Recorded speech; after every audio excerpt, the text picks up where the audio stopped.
Nous étions en état de choc, nous avions peur.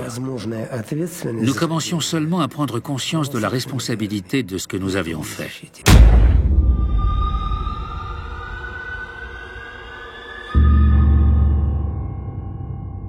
L'enquête de Nikolai Sokolov sur la mort de la famille Romanov révèle une vérité effroyable. Le magistrat enquête de façon méticuleuse, en interrogeant des témoins oculaires, dont les bourreaux eux-mêmes.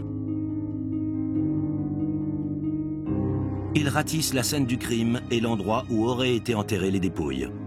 Son rapport contient des éléments inédits sur le destin sinistre du tsar et de sa famille. Nikolai Sokolov y remet en cause les déclarations soviétiques en affirmant que la famille tout entière, y compris les 4 filles et le jeune tsarevitch, ont bel et bien été exécutés dans la maison Ipassiev avec leurs parents.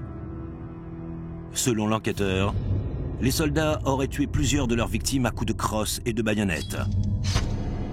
Ils n'épargnent pas les grandes duchesses, dont les corsets cousus des bijoux de la famille les avaient protégées en faisant ricocher les balles.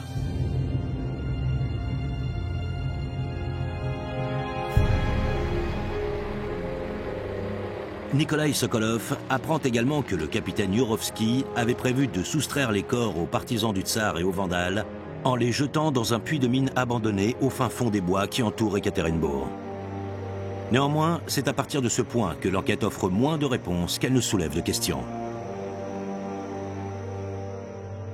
Sokolov fouille l'endroit où le capitaine Yurovsky prétend s'être débarrassé des corps, mais ne déterre que de maigres preuves qu'il rapporte avec lui dans une petite boîte.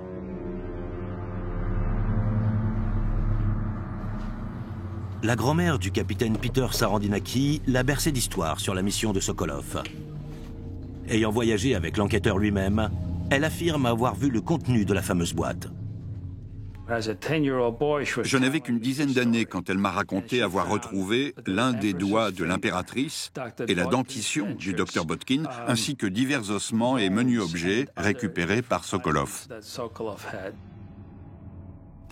Il y avait aussi une matière graisseuse mêlée à la terre. Sokolov avait estimé qu'il s'agissait de graisse figée et ayant dégouliné des cadavres quand on y a mis feu.